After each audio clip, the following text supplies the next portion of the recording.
तो आज मैं जिस मूवी को एक्सप्लेन करने वाला हूँ, ये कहानी बहुत ही ज़्यादा प्यारी होने वाली है, क्योंकि ये कहानी एक ऐसे लूजर के बारे में होने वाली है जो कि अपनी ज़िंदगी से काफ़ी ज़्यादा परेशान होता है और वो बस किसी भी तरीके से अपनी ज़िंदगी को ख़त्म करना चाहता है। लेकिन फिर उसकी ज़िंदगी में कुछ ऐसा होता है जो कि उसकी ज़िंदगी पूरी तरीके से बदल देता है। तो इस मूवी का नाम है हेलो घोस्ट और ये मूवी एक कॉमेडी ड्रामा है। तो कहानी की शुरुआत में हम किसी होटल के रूम में सैंग को देखते हैं। अब सैंग बचपन से ही अनाथ है और वो अब तक अपनी पूरी जिंदगी अकेले ही रहता आया है, लेकिन अब बहुत हो चुका था और वो अपनी जिंदगी से अब काफी ज्यादा परेशान हो चुका था। और अब ऐसी तनाई भरी जिंदगी को मिटाने के लिए वो यहाँ पर ढेर सारी नींद की दवाइयाँ खाकर यहाँ पर सुसाइड करने वाला है। और वो ये दवाइयाँ खा ही रहा होता है कि इसी वक्त इस होटल के मैनेजर का कॉल आता है और वो यहाँ पर सैंग से होटल के बचे हुए पैसे जमा करवाने के लिए कहता है। अब सैंग सोचता है कि कुछ देर बाद तो मैं मरने ही वाला हूँ, तो फिर पैसे देने का क्या ही फायदा। इसलिए वो उसकी बातों को अनसुना करके ढेर सारी गोलियां खा लेता है। लेकिन सैंग की बदकिस्मती से उसी वक्त वहाँ पर होटल का मैनेजर आता है और उसकी वजह से सैंग की जान बच जाती है। लेकिन सैंग यहाँ पर नहीं मानता। वो कुछ दिनों बाद पानी में कूदकर अपनी जान देने की कोशिश करता है, लेकिन यहाँ पर भी उसकी किस्मत इतनी खराब होती है कि वहीं पर पोर्ट वाले लाइफ गार्ड्स आकर उसकी जान बचा लेते हैं। अब इसके बाद जब कुछ घंटों बाद उसे हॉस्पिटल में होश आता है, तब वो देखता है कि उसके बगल में एक आदमी सिगरेट स्मोक कर रहा होता है। अब ये देखकर सैंग उससे कहता है कि तुम्हें क्या पता नहीं है कि हॉस्पिटल्स में स्मोकिंग करना मना है। लेकिन तभी वहाँ पर एक नर्स आकर सैंग के हाथ में से वो सिगरेट छीन लेती है। लेकिन सैंग को समझ नहीं आता आखिर वो सिगरेट उसके हाथ में कैसे आई, क्योंकि वो तो स्मोकिंग करता ही नहीं। अब इसके बाद दो कंपाउंडर्स आकर सैंग को स्ट्रेचर पे बिठाकर डॉक्टर के पास ले जाने लगते हैं। तब सैंग देखता है कि वो स्मोकिंग करने वाला आदमी भी सैंग के साथ ही उस स्ट्रेचर पे बैठा होता है। अब यहाँ पर डॉक्टर सैंग को बताता है, इतनी जोर से पानी में गिरने की वजह से कुछ सेकंड्स के लिए तुम्हारी हार्ट बीट बंद हो गई थी, जिसका मतलब ये हुआ कि तुम असल में मर के जिंदा हुए हो। लेकिन सैंग तो डॉक्टर से उस आदमी के बारे में पूछता है जो कि उसके साथ स्ट्रेचर पे बैठ के आया था, लेकिन डॉक्टर को तो वहाँ पर कोई भी आदमी नजर नहीं आता। तब डॉक्टर को लगता है कि शायद से सैंग को कोई दिमागी बीमारी है। अब तभी वहाँ पर सैंग को एक लड़की की रोने की आवाज आती है और जब वो कबर्ड खोल के देखता है तो उसके अंदर एक लड़की बैठी होती है जो कि वहाँ पर फूट फूट के रो रही होती है। लेकिन डॉक्टर को तो ये लड़की भी नजर नहीं आती और ना ही वो इसके रोने की कोई आवाज सुन सकता है। और इसी वजह से अब वो पूरी तरीके से श्योर होता है कि सैंग के साथ जरूर कोई मेंटल प्रॉब्लम है। अब इसके बाद रात को सैंग को एक बूढ़ा आदमी भी दिखाई देता है जो कि इन दोनों की तरह ही और लोगों को नजर नहीं आता। अब यहाँ पर सैंग इतना तो समझ जाता है कि ये तीनों ही भूत हैं, लेकिन उसकी ये बात समझ में नहीं आ रही होती कि आखिर वो सिर्फ उसे ही क्यों दिखते हैं। अब अगली सुबह जब डॉक्टर उसका हालचाल पूछने के लिए आता है तो सैंग को इस बार वहाँ पर एक बच्चा दिखाई देता है, लेकिन उस बच्चे को भी डॉक्टर और उसकी टीम नहीं देख पाती। तो अब यहाँ पर सैंग को लगता है पानी में डूबने की वजह से वो कुछ सेकंड्स के लिए मर चुका था, तो शायद इसी वजह से अब उसके पास कोई ऐसी शक्ति आ चुकी है जिससे कि वो भूतों को देख सकता है। जिसके बाद यहाँ पर वो हॉस्पिटल से निकलकर एक जापानीज तांत्रिक के पास जाता है। अब यहाँ पर वो तांत्रिक सैंग की सारी बातें सुनने के बाद कहता है कि शायद से ये सारी आत्माएं तुम्हारे साथ हमेशा से ही साथ थी, लेकिन मौत को इतना करीब से देखने के बाद तुम्हारे पास ऐसी शक्ति आ चुकी है कि अब तुम उन्हें देख सकते हो। और वो कहता है कि अब वो अपनी इच्छा पूरी करने के लिए तुम्हारे शरीर का इस्तेमाल करेंगे और जब तक इन भूतों की इच्छा पूरी नहीं होगी वो तुम्हें मरने भी नहीं देंगे। अब इसके बाद यहाँ पर सैंग अपने घर पर जाता है तो सैंग के साथ साथ वो चारों भूत भी उसी के साथ उसके घर पर भी आ जाते हैं। अब इसके बाद ये चारों भूत बारी बारी से सैंग के शरीर के अंदर आकर अपनी अपनी इच्छाएं पूरी करते हैं और इस वजह से सैंग पहली बार लाइफ में वो सारी चीजें करता है जो उसने आज तक नहीं की होती। जैसे कि उस बूढ़े आदमी की वजह से उसे ढेर सारी शराब पीनी पड़ती है और उस स्मोकिंग वाले आदमी की वजह से वो एक चेन स्मोकर बन चुका है और उस छोटे बच्चे के भूत की वजह से उसे काफी सारी चॉकलेट्स खानी पड़ती हैं। और सैंग अब तक अपनी जिंदगी में फूट फूट कर नहीं रोया होता, लेकिन अब उस लेडी गोस्ट की वजह से वो ये करना भी सीख चुका था। और अब इतनी अनहेल्दी लाइफस्टाइल जीने की वजह से सैंग की हालत 2 दिन में ही काफी खराब हो जाती है और इसीलिए वो उन चारों भूतों पर नाराज होते हुए कहता है कि तुम चारों की वजह से मेरी सेहत बिगड़ चुकी है और अब जितनी जल्दी हो सके तुम लोग यहाँ से निकल जाओ। अब इसके बाद उस रात को सैंग महसूस करता है कि उसके घर के अंदर का टेम्परेचर काफी ज्यादा लो हो चुका है, जिस वजह से वो रात को सो भी नहीं पाता। अब अगले दिन वो फिर से उस तांत्रिक के पास जाता है और वो उसे बताता है कि जब भी किसी भूत प्रेत को बहुत ज्यादा गुस्सा आता है तो उस जगह का टेम्परेचर बहुत ही ज्यादा नीचे हो जाता है। और सैंग ने कल रात को उन भूतों को डांटा होता है, जिस वजह से उन भूतों को काफी गुस्सा आया होता है और इसी वजह से अब घर का टेम्परेचर काफी ज्यादा गिर चुका है। अब सैंग उस तांत्रिक से पूछता है क्या कोई ऐसा तरीका है जिसकी मदद से मैं इन चारों को मेरे घर से भगा सकूं। अब वो तांत्रिक कहता है कि इन चारों की जरूर कोई ना कोई इच्छा रही होगी, तुम उनकी इच्छा को पूरा कर दो, जिसके बाद ये चारों ही वहाँ से चले जाएंगे। जिसके बाद सैंग वापस घर जाकर उन चारों भूतों से इस बारे में बात करता है। तब इस बात पर वो चारों भी मान जाते हैं कि जब उनकी विशेष पूरी हो जाएंगी वो ये घर छोड़कर चले जाएंगे।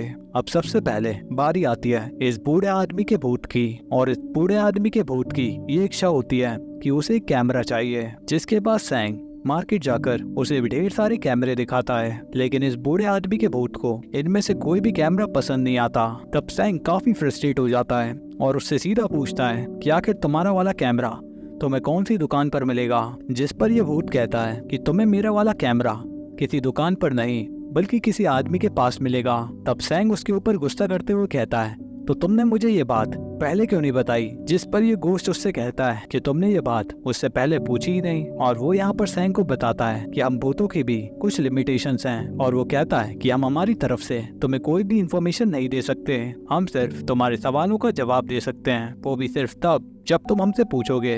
अब सैंग के पूछने पर वो बताता है कि वो कैमरा किसी पुलिस वाले के पास है। अब यहाँ पर सैंग की बॉडी में एंटर करके ये बूढ़ा गोश्त उस पुलिस वाले से अपना कैमरा मांगता है, लेकिन इस पुलिस वाले ने आज से पहले कभी भी सैंग को नहीं देखा था। इसी वजह से वो सैंग को इग्नोर करके वहाँ से चला जाता है। अब इस पुलिस वाले का पीछा करके सैंग उस जगह पर पहुंच जाता है जहाँ पर इस पुलिस वाले ने किसी क्रिमिनल को पकड़ने के लिए उसकी फील्डिंग जमा रखी होती है, लेकिन सैंग की गलती की वजह से वो क्रिमिनल वहाँ से भागने में कामयाब हो जाता है। जिससे नाराज होकर वो पुलिस वाला फिर सैंग को एक लॉकअप में डाल देता है। लेकिन ये बूढ़ा गोश्त इस पुलिस वाले को काफी पहले से जानता है और उसे ये भी पता होता है कि इस पुलिस वाले का कहीं एक्स्ट्रा मैरिटल अफेयर है। अब उस पुलिस वाले की वाइफ जब खाना लेकर पुलिस स्टेशन आती है तब वो बूढ़ा गोश्त सैंग की बॉडी में एंटर करके उस पुलिस वाले के एक्स्ट्रा मैरिटल अफेयर के बारे में बताने लगता है। तब ये सुनकर वो पुलिस वाला घबरा कर उससे शांत रहने के लिए कहता है। तब सैंग उससे कहता है कि मुझे सिर्फ मेरा कैमरा चाहिए जो कि तुम्हारे सेकंड ड्रॉअर में रखा है। और अब आखिरकार उस पुलिस वाले को उसकी बात माननी पड़ती है।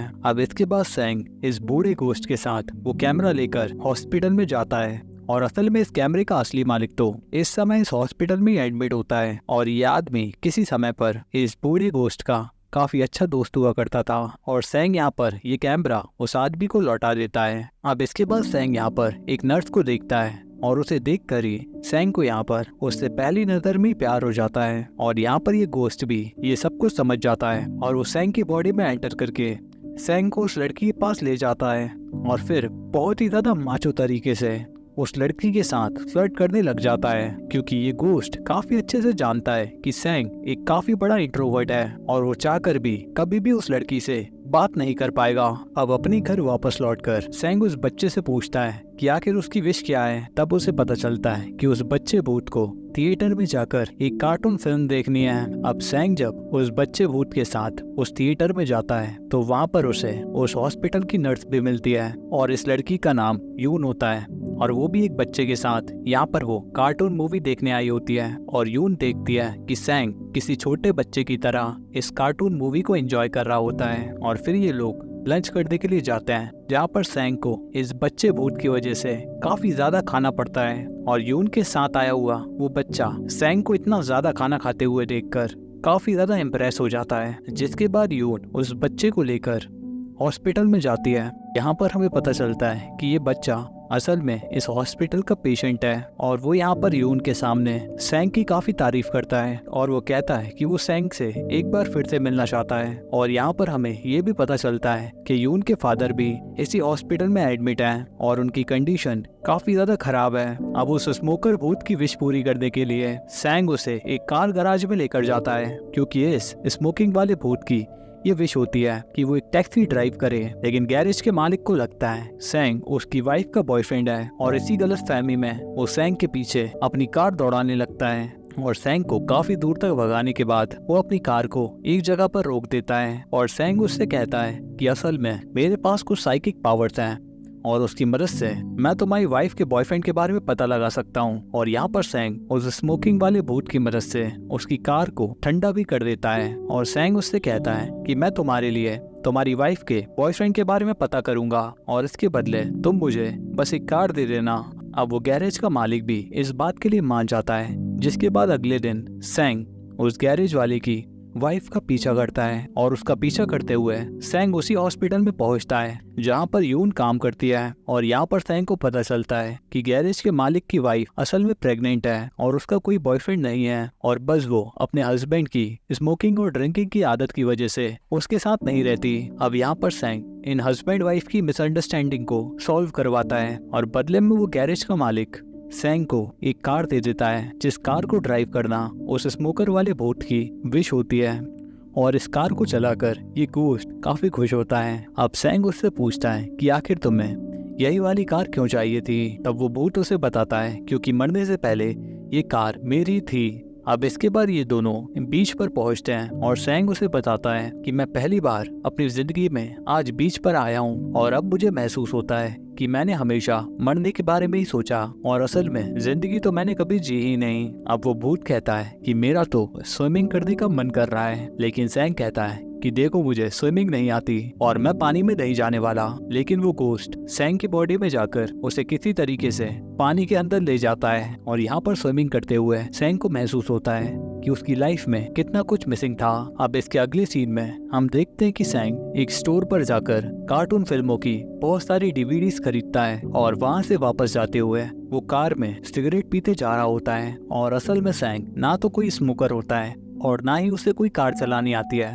लेकिन ये सब तो उसके अंदर घुसा हुआ वो स्मोकर गोश्त कर रहा होता है। अब तभी एक ट्रैफिक वाला उसकी कार को रुकवाकर उससे लाइसेंस मांगता है। अब लाइसेंस ना होने की वजह से वो उसे पुलिस स्टेशन ले आते हैं। अब पुलिस स्टेशन में सैंग और इस भूत की बातचीत को देखकर इन पुलिस वालों को लगता है कि ये कोई पागल है, क्योंकि ये आदमी तो अपने आप से ही बातें कर रहा है। और फिर ये पुलिस वाले सैंग से कहता है कि वो अपने किसी फैमिली मेंबर को बुलाए, लेकिन सैंग कहता है कि वो तो बचपन से ही अनाथ है और उसके आगे पीछे कोई भी नहीं। लेकिन फिर उसे याद आता है कि उसके पास यून का नंबर है और वो उसे कॉल करके बुलाता है। और यून पुलिस स्टेशन पहुंचकर देखती है कि सैंग अपने आप में ही बातें कर रहा है, जिसमें वो ये एक्सप्रेस करने की कोशिश कर रहा होता है कि वो बचपन से ही कितना ज्यादा अकेला है और उसकी ये बिना माँ बाप की जिंदगी कितनी ज्यादा मुश्किल रही है। अब यून उसे पुलिस स्टेशन से छुड़ाकर अपने साथ ले आती है और फिर वो सैंग की कार को एक जगह पर पार्क करके यहाँ से जाने लगती है। और सैंग ने यहाँ पर वो कार्टून मूवीज की सारी फिल्में यून के लिए ही खरीदी होती हैं और इसीलिए वो उसके जाने से पहले ही उसे वो सारी फिल्में दे देता है। लेकिन जब यून की बस वहाँ से जाने लगती है तो वो उसका पीछा करके उसकी बस में चढ़ जाता है और यहाँ पर लाइफ में पहली बार वो किसी लड़की के सामने अपनी फीलिंग्स को रख पाता है, जिसके बाद वो बस से बाहर आता है और उस स्मोकर गोश्त के सामने अपनी फीलिंग्स को जाहिर करता है। अब इसके बाद सैंग उस लेडी गोश्त से पूछता है कि आखिर अब उसकी विश क्या है, जिस पर वो लेडी गोश्त कहती है कि मेरी विश है कि मैं कुकिंग करना चाहती हूँ और मैं उन लोगों को अपना खाना खिलाना चाहती हूँ जिन्हें मैं पसंद करती हूँ। तब सैंग उससे पूछता है कि आखिर वो लोग कहाँ पर मिलेंगे जिन्हें तुम पसंद करती हो। अब ये सुनते ही वो लेडी गोश्त रोने लग जाती है और थोड़ा सोचने के बाद वो सैंग से कहती है कि अगर तुम बुरा ना मानो तो मैं एक इंसान को आज रात डिनर पर बुलाना चाहती हूँ। और सैंग तो वैसे भी किसी भी तरीके से इनकी विश पूरी करके इन्हें यहाँ से भगाना चाहता है। तो फिर वो इस लेडी गोश्त के साथ उस इंसान को इनवाइट करने के लिए घर से निकल जाता है। और कुछ देर बाद सैंग को समझ आता है कि ये इंसान और कोई नहीं बल्कि यून ही है। और ये लेडी गोश्त ये बात अच्छे से जानती है कि सैंग यून को काफी पसंद करता है, जिसके बाद सैंग यून के पास जाकर उससे बातें करने लगता है। लेकिन इतनी ही देर में यून के फादर वहाँ पर आ जाते हैं और वो सैंग से पूछते हैं कि क्या तुम मेरी बेटी के बॉयफ्रेंड हो। और मुझे किसी फॉर्च्यून टेलर ने कहा था कि मेरी बेटी को बहुत जल्द एक लड़का मिलने वाला है जिसके साथ शादी करके वो सेटल हो जाएगी। लेकिन तब यून सैंग के सामने ही अपने फादर को बुरी तरीके से डांटते हुए यहाँ से जाने के लिए बोलती है। तब सैंग उससे कहता है कि तुम्हें अपने फादर के साथ ऐसे बात नहीं करनी चाहिए। तब यून कहती है कि इन्होंने कभी भी फादर होते हुए अपनी जिम्मेदारी नहीं निभाई और मेरी मॉम भी मरते दम तक इनके प्यार के लिए तरसती रही। और यहाँ पर हमें पता चलता है क्योंकि यून के फादर भी अब कुछ ही दिनों के मेहमान हैं और यून काफी सालों से अपने फादर से काफी नाराज है। अब इसके कुछ घंटों बाद सेंग के घर की डोरबेल बजती है और जब वो गेट खोलकर देखता है तो वहाँ पर यून के फादर खड़े होते हैं और वो सेंग से पूछते हैं, क्या तुम मेरा एक मैसेज मेरी बेटी यून को पहुंचा दोगे? और ये सीन यहीं पर कट हो जाता है। अब इसके बाद यहाँ पर सेंग यून से मिलने के लिए उसके घर जाता है, लेकिन वहाँ पर उसे पता चलता है कि यून के फादर की डेथ हो चुकी है। अब सेंग यून के फादर के फ्यूनरल पर यून से कहता है कि शायद तुम्हें मेरी बातों पर भरोसा ना हो, लेकिन मैं मरे हुए लोगों को देख सकता हूँ और तुम्हारे फादर के मरने के बाद उनका गोश्त मेरे पास आया था और वो तुमसे अपनी सारी गलतियों के लिए माफी मांगना चाहता है। लेकिन यून आज भी अपने फादर से काफी नाराज है और वो उसकी बात सुने बिना ही वहाँ से चली आती है। अब इसके बाद शाम को सेंग उस लेडी गोस्ट के साथ मार्केट में जाता है और रात के डिनर के लिए ये ढेर सारी शॉपिंग करते हैं और फिर वो लेडी गोस्ट सेंग की बॉडी का यूज करके ढेर सारा खाना बनाती है। अब सेंग को तो यहाँ पर बिल्कुल भी उम्मीद नहीं है कि यून उनके साथ डिनर के लिए आएगी, लेकिन फिर भी यून डिनर के लिए आती है और फिर ये सभी एक साथ डिनर करना शुरू करते हैं। और जाहिर सी बात है कि यून को तो ये सारे गोश्त नजर नहीं आ रहे, लेकिन आज पहली बार सेंग को इन सभी के साथ फैमिली की तरह महसूस हो रहा है। और यहाँ पर यून को सेंग का बनाया हुआ ये खाना बहुत ही पसंद आता है, जिसे सुनकर वो लेडी गोस्ट मनी मन काफी खुश होती है। जिसके बाद यून उससे पूछती है, क्या सच में तुम्हें मरे हुए लोग दिखाई देते हैं? तब सेंग इसका जवाब हाँ में देता है और सेंग कहता है कि हाँ, और उसे बताता है कि तुम्हारे फादर हॉस्पिटल की छत पर तुम्हारे लिए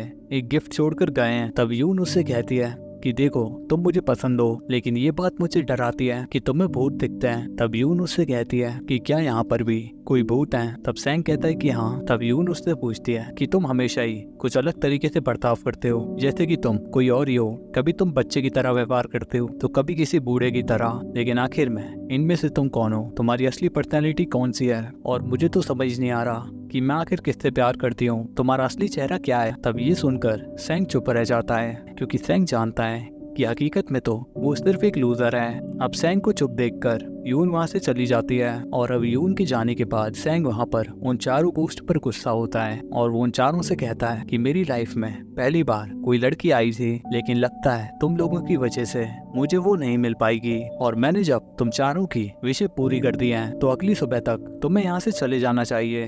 अब अगली सुबह जब सेंग जागता है तब वो देखता है कि ये चारों गोश्त यहाँ से जा चुके हैं, लेकिन धीरे धीरे सेंग को महसूस होता है कि अब उसकी लाइफ पहले जैसी नहीं रही और पिछले कुछ दिनों में उसने जिंदगी को जितना भी जिया उन चारों गोश्त की वजह से ही जिया, और अब उनके जाने के बाद उसकी जिंदगी फिर से बोरिंग हो चुकी है। अब इसके बाद वो एक दिन यून से मिलने के लिए हॉस्पिटल जाता है और यहाँ पर यून को भी रियलाइज हो चुका है कि उसके फादर के जाने के बाद वो भी बिल्कुल अकेली हो चुकी है। और अब ये दोनों साथ में लंच करते हैं और सेंग यून को बताता है कि अब वो चारों गोश्त यहाँ से जा चुके हैं, लेकिन कहीं ना कहीं उन लोगों की वजह से ही सेंग अब जीना सीख पाया है। सेंग ने अपने मन से सुसाइड का विचार दूर कर दिया और अब वो जीना सीख पाया है और सेंग अब बिल्कुल नॉर्मल हो चुका है और अब वो यून से शादी करना चाहता है। अब यून उससे कहती है कि उस दिन डिनर करते वक्त मैंने एक चीज नोटिस की थी कि उस दिन तुमने पालक की बजाय मीनारी के पत्ते यूज किए थे। तब सेंग कहता है क्योंकि मेरी मॉम कहती थी कि मीनारी ब्लड के लिए